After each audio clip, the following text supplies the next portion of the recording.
Hola chicos, ¿cómo están? ¿Cómo les ha ido? ¿Cómo estás, José? Bien, bien. Bueno, hoy venimos con un videíto. Está curioso, es un video que narra la historia de dos amigos en alta mar. No No. sabemos, no sabemos qué pasó con ellos, pero la historia creo que es tenebrosa, así que tienen que verlo hasta el final. Supuestamente son dos mexicanos, pero resulta que El Salvador reclama uno de ellos. Así que mejor vamos con el video. ¿Tienes miedo? Bueno chicos, les confieso algo. José me habló de este video. La verdad, yo soy muy miedosa. Yo soy de esas, acá en Colombia hay un programa que se llama Séptimo Día y a mí me encantaba ver Séptimo Día. Ahí cuenta como historias de, ¿cómo decirlo? La gran mayoría son de homicidios o cosas así. Y me gustaba ver y saber quién era el culpable al final.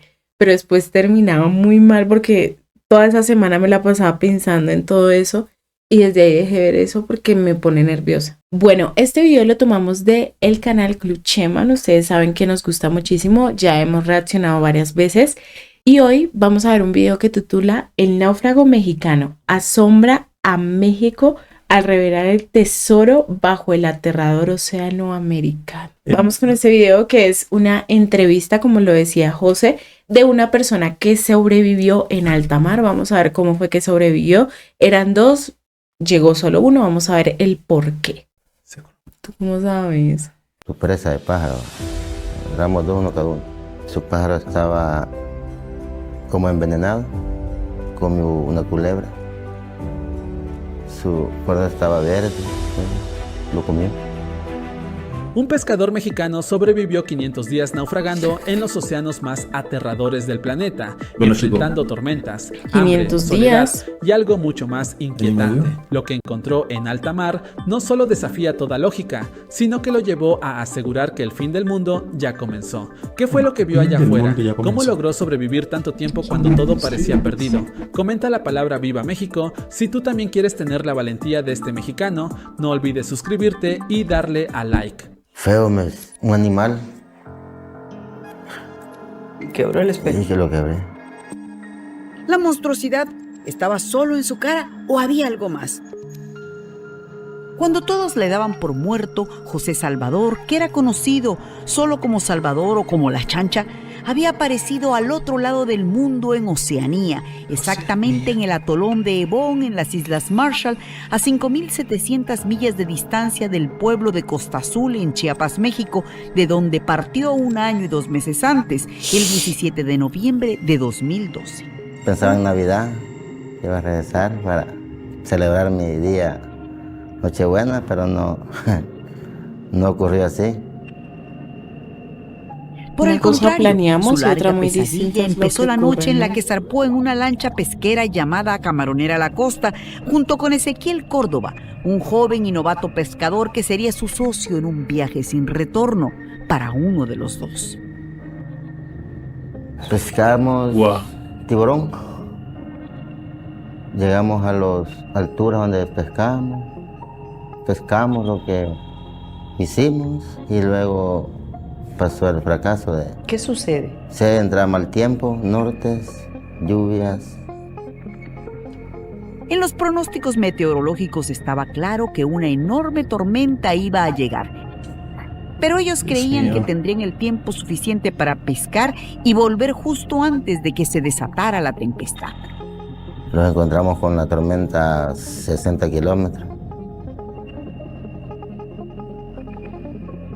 Sumergieron los motores y ahí quedó la deriva. Sin motores, sin sistemas de navegación, con las comunicaciones averiadas, tenían todas las circunstancias en contra. Que andamos luchando por salvarlos, por no hundir la lancha, embollando la lancha, ya los motores no trabajaban. No teníamos máquinas buenas, como caminar, nada. En medio de la tormenta, Ezequiel cayó al mar. Como está la lancha, a mitad llevo la lancha, lo ponemos a checar. Entonces él le dije yo, si no le había dolido cuando yo lo agarré del pelo. Me dijo que ni sintió cuando yo lo agarré, me dijo. Después de la tempestad tampoco vino la calma. Había 2 hombres a la deriva, Salvador de 39 años y Ezequiel de 21, y solo se tenían el uno al otro. Estábamos muy lejos, eran 6 días de mal tiempo. Buscaron aviones, una avioneta, después las lanchas del patrón y por 5 días. La pequeña embarcación se alejaba más y más de la tierra. El viaje estaba inicialmente programado para 2 días, pero Salvador empacó un poco de comida extra por si acaso. Hígado de vaca, tomate, cilantro y unas pocas tortillas. La merienda racionada alcanzó para 1 semana. Empezó a llorar el muchacho y desesperaciones, cosas. ¿Y usted? Lo calmaba. Ya lo van a encontrar, le decía yo. Alguna lancha del patrón va a venir, lo va a encontrar. O alguien lo va a hallar. Siempre han pasado casos así, le digo. Así va, me decía, nomás cosas así. Ezequiel no tenía otro trabajo y se hizo a la mar para sostener a su madre y hermanos, como lo recuerda su tío Antonio. Este joven estudió únicamente la primaria. Él ya no estudiaba porque ya no estudió por mantener a su familia. El barengue, en cambio, tenía 15 años en la dura brega de cazar tiburones.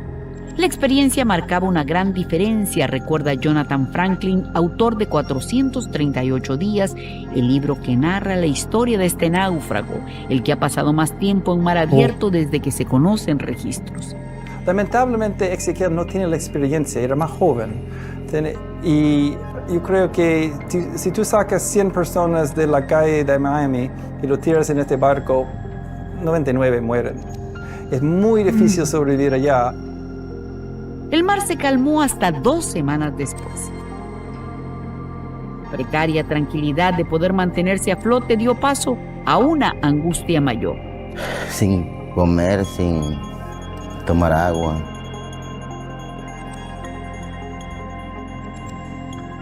Lo peor era la sed. En el piso de la lancha el agua lluvia se mezclaba con la de mar, y el único líquido que podían tomar sin enfermarse era su propia orina. ¿Cómo deciden tomarse sus propios orines? ¿A quién se le ocurre? Sí, yo lo decidí tomarlo. Corrientes alejaban más y más a los 2 hombres que empezaban ya a sentir los rigores del hambre y decidieron comer lo que podían pescar. Empezamos a comer pescado, Ezequiel primero. Son puros pescados pequeños que topan la lancha. Traía un cuchillo y eso los ayudaba para abrir pescado, matar un pájaro, una tortuga. Lo que siguió fueron alucinaciones causadas por el hambre y la sed, la lucha entre la solidaridad humana y el instinto de conservación. Una historia que seguirá en un momento. Qué tenebroso, chicos. Aquí es un video fuerte. Es un video donde 2 tipos en alta mar pasando trabajo. No es fácil. De sobrevivencia. A ver cómo nos va, quién sobrevive, quién se desespera primero. Claro, amor, porque es que están en el mar, o sea, ahí digamos que uno diría, no, pero tienen comida y está el mar, son pescadores, deben tener implementos para pescar, ¿no? Pues sí, pero digamos que para lavarlo, cocinarlo, como lo cocinaban. Además, el agua creo que es vital. Yo creo que uno puede durar un poquito más sin comer, pero el agua es vital para que te mantengas. Entonces, ¿de a dónde? Si todo era agua salada. Muy fuerte, y para que él durara 1 año y 2 meses en un bote. O sea, ¿cuánto duró el muchacho sin tomar agua, sin comer comida, pues como tal, cocinada bien, y que no le pasara? Ahí es donde me pongo a pensar, de pronto a veces nos meten muchas cosas en la cabeza de que, ay, no puedes comer esto porque así, porque eso es malo, esto. Pero este personaje comió de todo, hizo de todo para sobrevivir, tomó sus propios orines.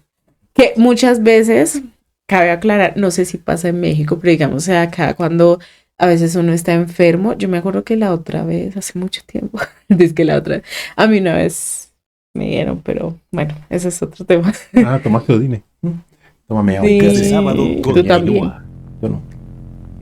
¿Tú cuándo tomé meado? ¿Tú me diste? José, deje Es eso posible vivir cochino. semanas Qué sin miedo. tomar alimento, pero no sin beber Esto era agua. un remedio. En la barca, pero no. que flotaba a la deriva por el Pacífico, no había agua dulce ya, pero sí la sangre de peces y tortugas recién atrapados. Salvador Alvarenga sabía que mantenerse hidratado significaba seguir con vida. Ezequiel, en cambio, no lograba superar sus asmos. Yo lo tomé, él no, que era pecado tomar sangre así. Yo le decía que no, es agua. En contraste con los escrúpulos de Ezequiel, Salvador Alvarenga era Esa reconocido voz. desde mucho antes del naufragio por su capacidad para comer cualquier Esa cosa. voz. Así lo colombiana. recuerda Belarmino Rodríguez, quien años antes lo había contratado como pescador. Por eso le Esa pusieron voz chancha, colombiana. porque comía de todo. Se me hace conocido. Ese no era escrupuloso de nada. Él, por ejemplo, tenía una tosecita, tomaba sangre parlama y ya decía que se sentía bien. Belarmino, quien también es el propietario de la lancha de esta historia, recuerda que una vez encontró a Salvador comiendo comida para perro. Las croquetas se las comía con leche. Ay, no. Pues era comida, pues, que todo se podía comer. Ya está, dice, hay que comerlo. Pues así era él. Al final siento que fue un milagro. Dios lo tiene para grandes El hambre cosas. hace porque- estragos en el cuerpo y también en la mente. Unos días después, los náufragos empezaron a tener dificultades para separar la realidad de la imaginación. Claro. Lo llenábamos con imaginar un pastel, una tortilla. No, me conformaba yo con solo pensar en eso. El joven Ezequiel, diezmado por el hambre, encontró en esa comida imaginaria un consuelo. Ezequiel lloraba, me mandaba a comprar tortillas él y salía yo y iba, pero cerca de la lancha y regresaba que no había tortilla, le decía. Había perdido las razones. ¿Cómo así? O sea, ellos se imaginaban comida. Pues llega un momento lógico que empiezan las alucinaciones porque no están comiendo bien, no toman agua, están deshidratados. A la intemperie del sol y la lluvia, pues llega un momento en que empiezas a alucinar. Y esto les pasó a ellos. Entonces Ezequiel alucinaba diciéndole a él como que ve por las tortillas o ve por tal cosa. Y él iba supuestamente cerca de la lancha, no sé si se tiraba al mar o qué, pero él iba y regresaba y le decía, no hay. Imagínate Sí, el punto. Se golpeaba en la lancha, queriendo morir, cosas así. Qué muy fuerte. Además del hambre, Salvador y Ezequiel tenían que padecer largas jornadas al sol y algunas noches muy frías. El único refugio posible era la nevera de pesca.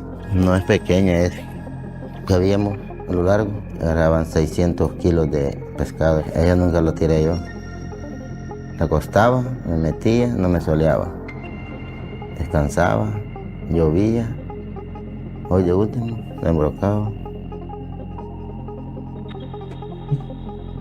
Él con más de 20 minutos de sol, 30 minutos, empezaba a quemar feo. Entonces él vivía dentro de la hilera por muchas horas al día. De noche no, depende del frío, del viento, pero de día prácticamente estaba doblado como un hombre dentro de una hilera así. Parece que tiene 3 vértebras medio destruido por vivir en una posición tan incómoda, tan extraña.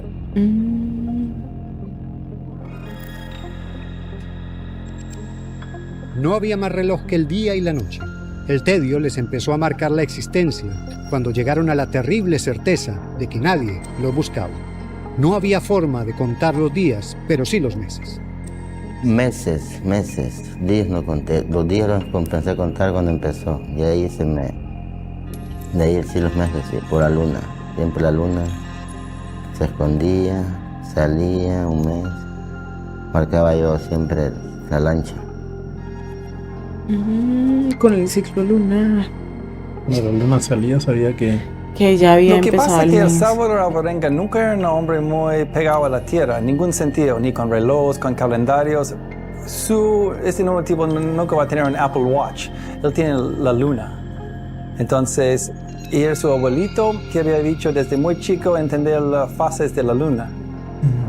A medida que las lunas pasaban, Ezequiel se deterioraba progresivamente. En cambio, Salvador pensaba que el solo hecho de seguir vivo significaba que podía salvarse. Yo no pensaba en morir, ya pensaba en sobrevivir. Y yo había oído la historia de los que lo habían encontrado a los 9 meses, mexicanos. Esperanzas y las corrientes arrastraban la barca en círculo durante casi 3 lunas llenas. 3 largos meses que terminarían de una manera trágica. Feliz de Bedú. Creo que se llama la persona que está... Y a medida que se desarrolla la historia, van creciendo los interrogantes y se ponen en duda muchas cosas, María Antonieta. ¿Cómo pudieron vivir y además... Feliz de Bedú es ese señor que está ahí es colombiano. Sí. Sí, es que la voz... Se te hacía él hacía videos de misterio, de todas esas cosas de misterio, de siguiendo el rastro. Con razón. Siguiendo el rastro. ¿Cómo salir de ese círculo donde... Si él hubiera sabido lo que estaba pasando, hubiera visto que no avanzaba ni una milla por día? Increíble, la capacidad de supervivencia que uno saca a relucir en los momentos más dramáticos como los que estaban viviendo en ese instante. Regresamos con más de esta historia.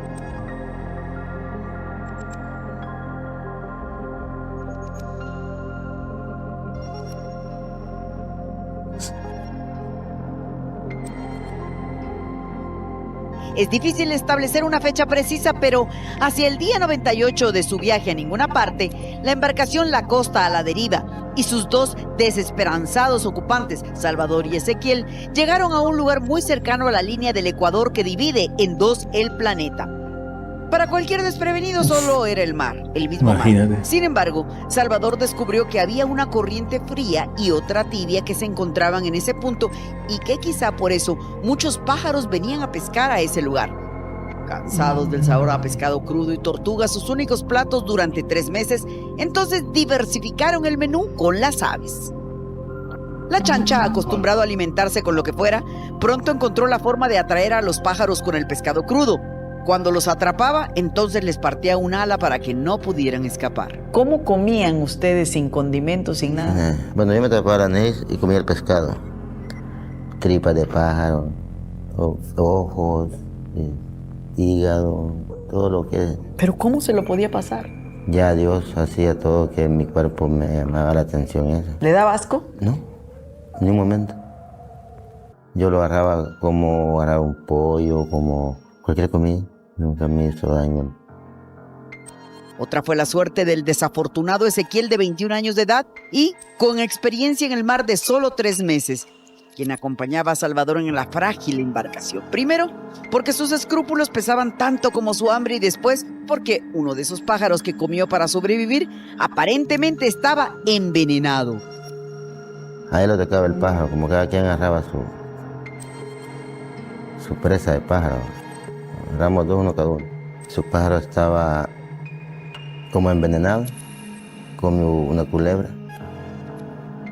Su fuerza estaba verde, ¿no? Lo comió. Pero ya estaba enfermo ya. ¿Y cómo se da cuenta usted que se pone más mal? Por lo mismo de que vomitaba mucho y lo que comía no lo detenía y al comerlo no más acá no huelía su... Ellos que tapar la nariz y que comieran. Chicos, De acuerdo con la versión de Salvador, cuéntenos, ¿qué harían ustedes en esta situación? ¿Qué hubieran hecho ustedes?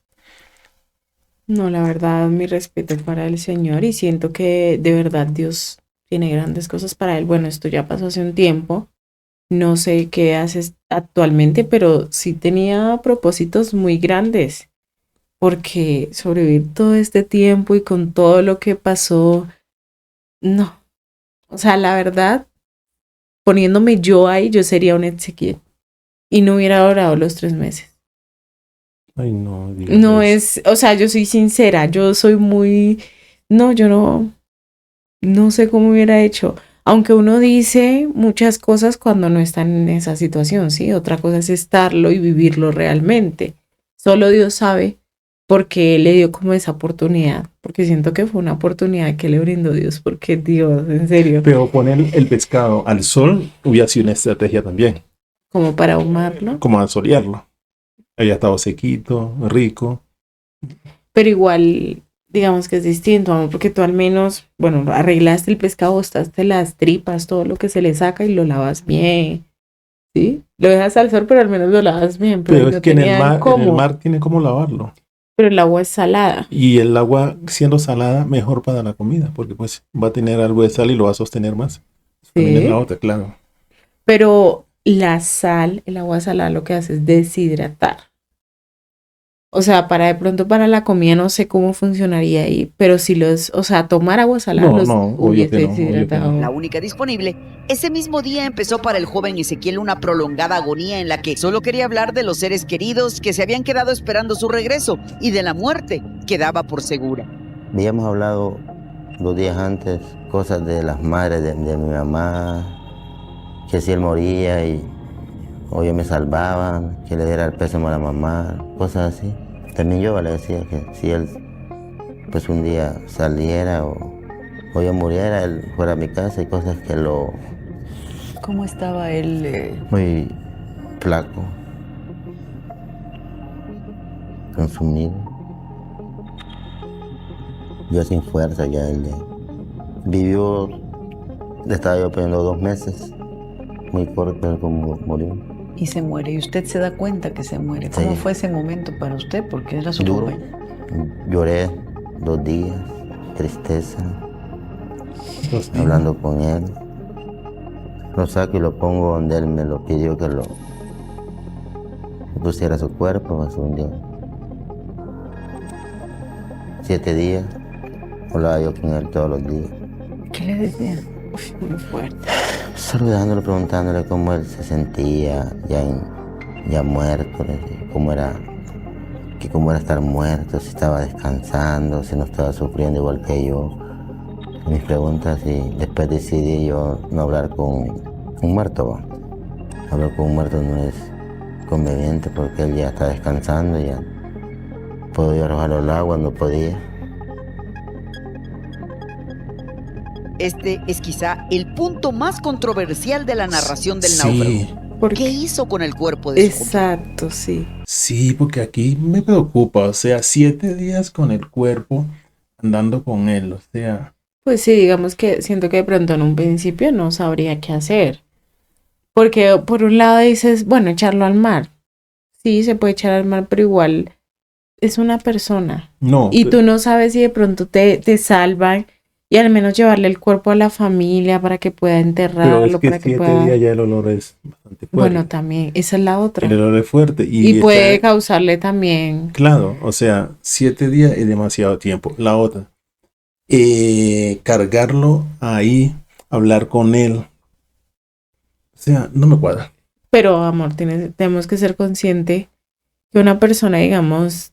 Tenían 2-3 meses ya perdido. El único compañero con el que hablaba, con el que yo siento que entre los dos se daban ánimo, ¿sí? A pesar de todo, porque es la única compañía que tenías en ese momento. Pues era como fuerte, ¿no? Como que se murió él, ¿yo ahora qué hago?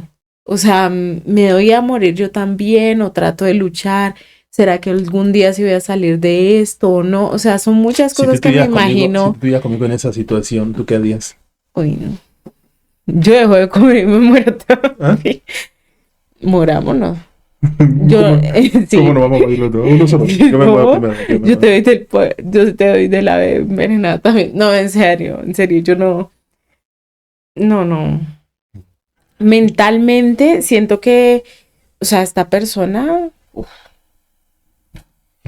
fuerte. El escritor Jonathan Franklin, quien es la persona que más ha investigado esta historia, descarta que Salvador haya decidido comerse el cuerpo de su malogrado amigo. Creo que era una muerte digna, entre comillas, que no había ninguna otra manera de salvarlo. El Salvador me contaba muchas veces que lo cortaba la comida, lo dio como uno será un pajarito, que a veces con fuerza trataba de convencerlo a comer, pero como Ezequiel había sido envenenado por una comida que tenía toxina de un serpiente, era una cosa psicológica, porque había comida para los dos. Claro. Si comíamos los dos, ¿por qué no murieron los dos? Ahí hay algo que no cuadra, hay algo que es... Yo diría que es mentira. ¿Cómo así? A ver. Sigamos a ver si entiendo un poco.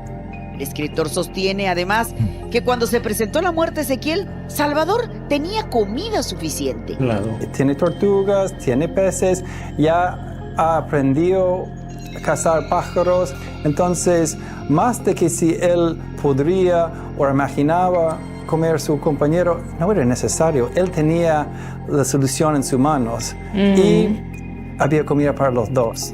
Desde Exacto. luego, la investigación tiene Y además, una o sea, limitación de origen. si nos La vamos única al fuente de hecho informa- de que, según Salvador, él murió por un veneno que ingirió a través de un ave, pues sería ilógico comerte a tu compañero que tiene ese veneno, porque por algo murió, ¿no? O sea, es como ilógico, ¿no? Porque si el ave supuestamente está envenenada y le pasó ese veneno al Salvador al comérsela, pues al final se lo hubiera pasado al otro. Pero la otra... Perdona, a Ezequiel al comérsela, se lo hubiera pasado también a Salvador, si en dado caso que se lo hubiera comido. Aunque acá el escritor no afirma que se lo comió, más bien dice que él no cree que se lo haya comido porque tenía, pues, comida en sí. Y además sería ilógico porque ya nos viene contando que lleva 3 meses cazando pescados, tortugas, ya aprendió a cazar aves, o sea, no es necesario. Sí, pues sigamos viendo cuando él diga... de lo que sucedió allá es el propio Salvador Alvarenga. El sobreviviente asegura que durante muchos días habló con el cadáver de su compañero y hasta que decidió darle la única sepultura posible, el Pacífico y de noche, porque no resistía verlo desaparecer entre las olas.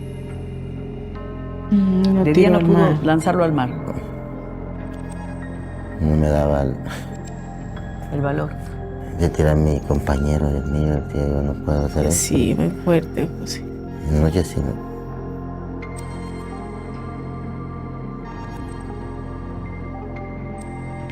Lo arrojé al agua y ese día me desmayé unos 5 minutos. Al ver el cuerpo, caigo yo para acá, no para allá. Siempre en la lancha. Ya no estaba ahí. Usted sabe que los sobrevivientes de los Andes, ¿se acuerda de los sobrevivientes del avión que se tuvieron que comer a sus compañeros? Y la gente pensaba que usted había hecho algo similar con Ezequiel. Lo primero que dijeron, eso los días no. Murió Ezequiel, tenía comida, estábamos cerca todavía. Cuando él murió, no andábamos en otros países, andábamos. Usted no comió de eso. Yo no, ni intenté, lo cuidé 7 días, le daba agua. Y en los comentarios que yo vi, hacía los pájaros, decían que había comido una tabla, como taco. O sea, en los comentarios del video, pues tal vez es la percepción de algunas personas, ¿no?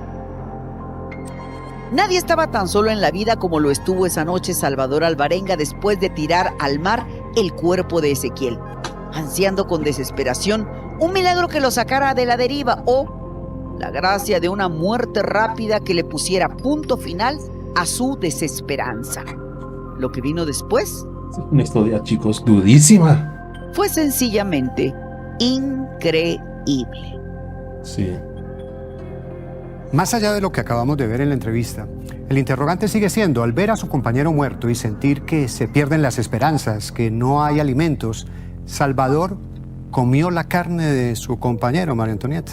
Bueno, la realidad, yo creo que no, y le creo. Pero la realidad es que muchos náufragos han recurrido al O como canibalismo. tú decías, los sobrevivientes de los Andes. Ay, A mí me queda la duda que de pronto él lo haya matado y se lo haya comido. Ya está, porque es que también la otra es que ya el otro también comía sangre de animales, todo eso. Y pues uno diría, bueno, si está comiendo sangre de animales, está comiendo todo esto, quizá venga por mí. Sí, ¿Cómo así? Pero, pues, en dado caso, Ezequiel hubiera matado a Salvador, porque, pues, el que era realmente un poco más, no sé, más relajado con ese tema de la comida y trataba de comer para no desgastarse era Salvador. Pues ahí surgen también, como tú dices, varios interrogantes, porque pues al final nunca vamos a saber si es verdad o quiero, es mentira. Yo quiero preguntar aquí, el único que va a ¿ustedes creen que si un pájaro come un animal que esté envenenado, probablemente eso le transmita a uno? Claro.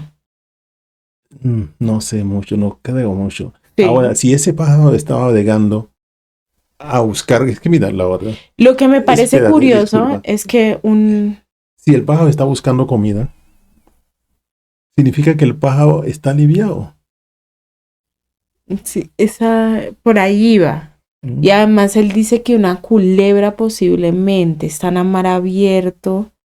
Para que hubiera sido una culebra, pues debió haber habido como una isla o algo cercano en el... Como los pájaros vuelan. Pero igual, Eso no lo meta. Que una isla no, porque está muy cerca. Ellos, los pájaros, tienen que irse a sentar en una parte. Entonces, o la culebra bajando por el agua, pues. Búscate otra. Pero es que sí se puede contagiar el veneno, José. ¿Sí? O sea, si un ave o tú comes un alimento, la carne de algún animal que haya comido algo que no estaba en buen estado o cualquier cosa, tú sí puedes contagiarte de eso, sí. Vaya, chicos. El precio que pagó Salvador Alvarenga por sobrevivir significó el sacrificio de muchas cosas, pero también entender otras. Sí, Félix, ahí en la soledad del mar cobró importancia la relación con su hija a la Félix, que de verdad. prácticamente no conocía. Aquí seguimos con la historia.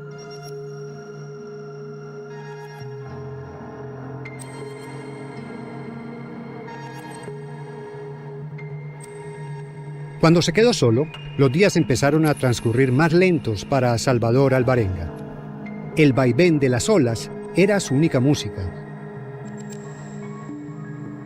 En ocasiones llamaba a gritos a Dios, porque su propia voz le hacía compañía, o porque seguía esperando el milagro de su salvación.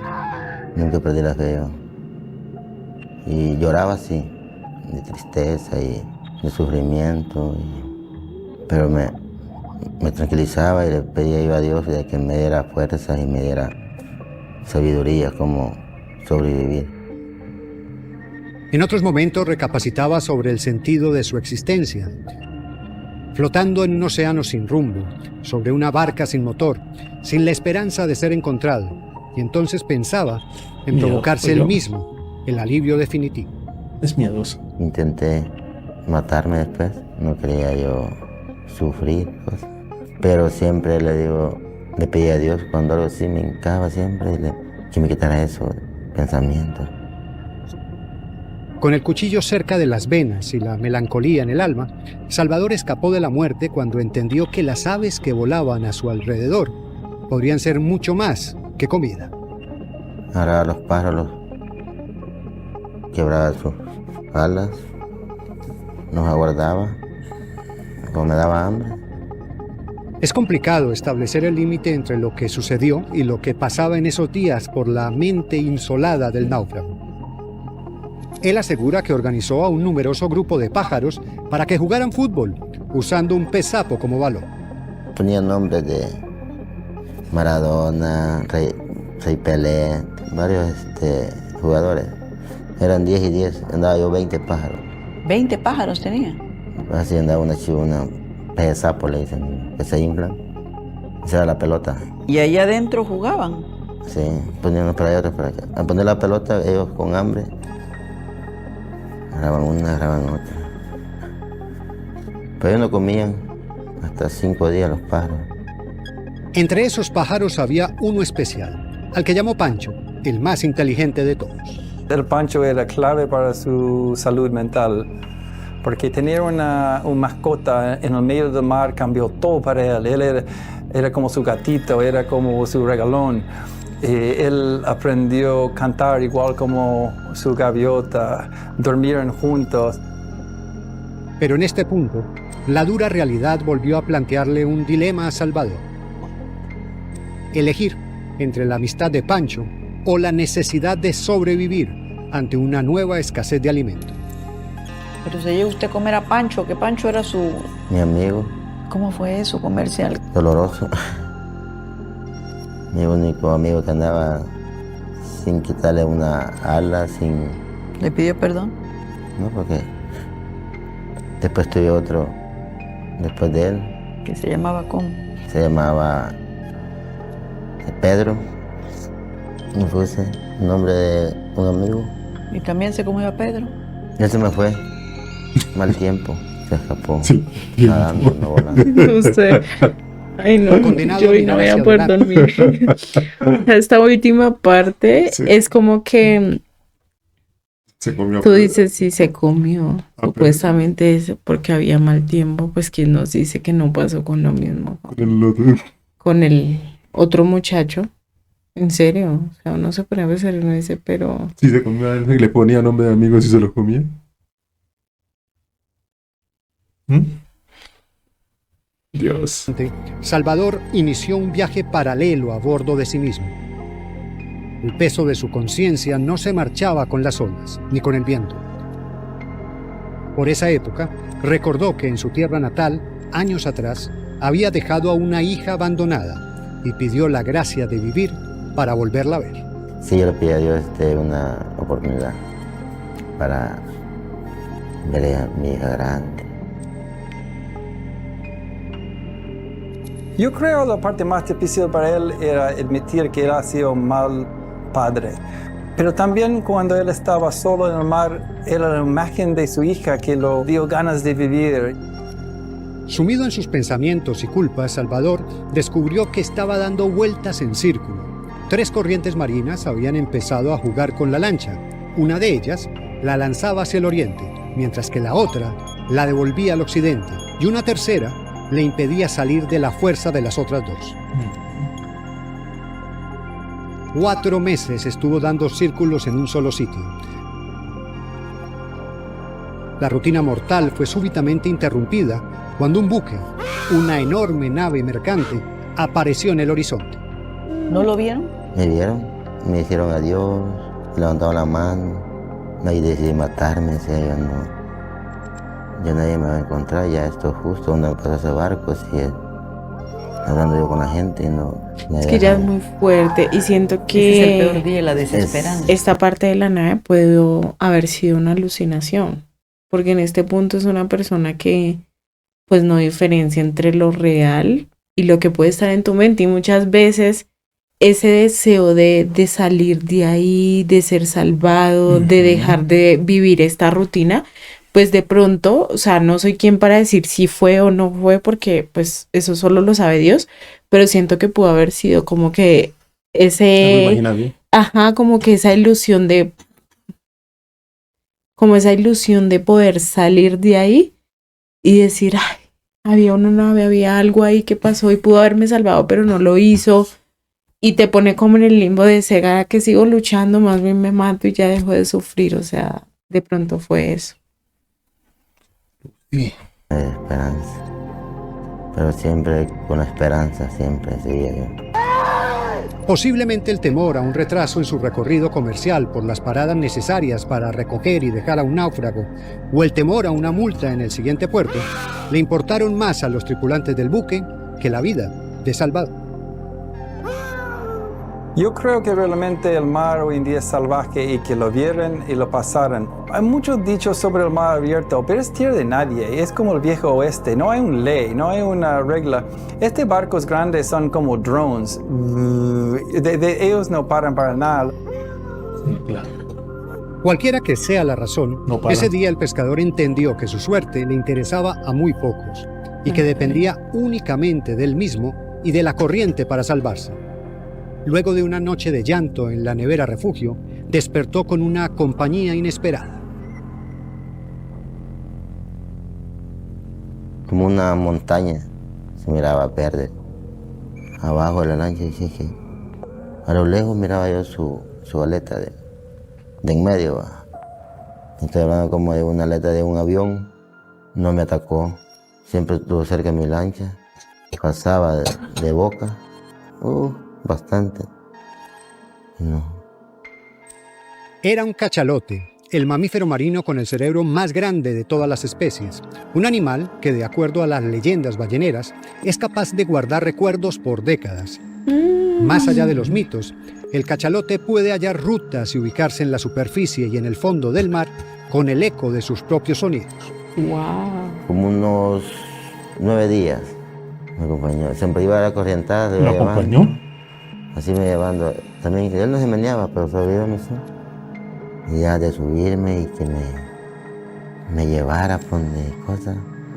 Y luego le pedí a Dios que me quitara eso, porque como me va un animal. El cachalote no solo trajo compañía, sino algo de pesca, porque un cardumen lo acompañaba. Salvador había aprendido a recolectar la sal marina que se quedaba en su cuerpo. Mi cuerpo de rabasal. Me quería agua del mar, con el cuchillo. Sacaba yo. La espesa barba que le había crecido durante la travesía se había convertido de paso en un no muy higiénico reservorio de alimentos. Muchos animales vivían adentro de la barba, salían jaivas, salían muchas cosas de la barba. Por otra parte, llegó a ser tan largo que era como una bufanda. Él a veces hizo así y dormía así con las manos calientitas dentro de la barba. La advertencia de que la tierra estaba cerca le llegó por otra señal de los animales. Salvador conocía muy bien las tortugas marinas y sabía que una de esas especies jamás se alejaría demasiado de la tierra. Claro. Fue de mañana cuando yo agarré una tortuga de carey. La tortuga hace mucho mantiene donde hay piedra. Y dije yo, piedra, tortuga de carey. La atrapo y la empiezo a comer y me meto en la hielera a saboreármela.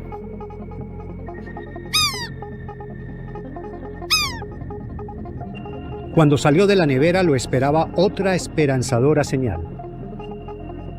El trino de las aves cantoras anunciaba que había una costa cerca. Bulla de pájaro. Pájaros que ya no se detenían, ya no los agarraba yo. Ya ellos solos caían en la lancha. Porque bendición de Dios, salgo yo y digo, qué bendición de Dios, y va de comida bastante. Pero no solo era la comida. 14 meses de pesadilla estaban a punto de terminar. Salvador no podía creer cuando después de tanto tiempo volvió a ver tierra. Cuando llegó que era ya árboles, ebón. Por eso muchos pájaros. Mi felicidad. Pero bonito. Bueno, chicos. Es un misterio. Sí, es un misterio todavía. Siento que la historia, pues, al final, pues hay que creerla porque él es el que la está diciendo y no sabemos realmente qué pasó. Pero siento que algunas cosas pueden haber sido producto de la imaginación, tal vez. Considero que no se sabe a ciencia cierta si pudo o no haberse comido al muchacho. Como decían los presentadores, o sea, pasó un caso con los muchachos esos del avión de los Andes que se comieron a los otros tripulantes. Hay muchos casos de náufragos que también lo han hecho. Entonces uno ahí dice, ¿será que sí, será que no? Pero pues eso ya solo lo sabe él y Dios. Yo solo lo sabía, Lucy lo sabía. Imagínate Lucy y yo navegando por ahí y Lucy me coman. No. Primero, yo jamás iría a mar abierto. Jamás. No, me daría mucho miedo. Si yo a veces, cuando estaba allá en Tumaco, me iba de pronto al morro a meterme allá. Y yo nunca me podía alejar mucho de la playa, me daba mucho miedo. Bueno, chicos, la verdad, coméntenos aquí abajo. ¿Conocían este caso? ¿No lo conocían? ¿De dónde eran estos personajes? ¿Eran mexicanos? ¿Eran del Salvador? ¿Qué opinan ustedes? Por favor, sé que ustedes saben de esto. ¿Qué opinan sobre esto? La verdad, un caso fuerte. Y yo creo que al final es de rescatar que Dios obró ahí muchísimo.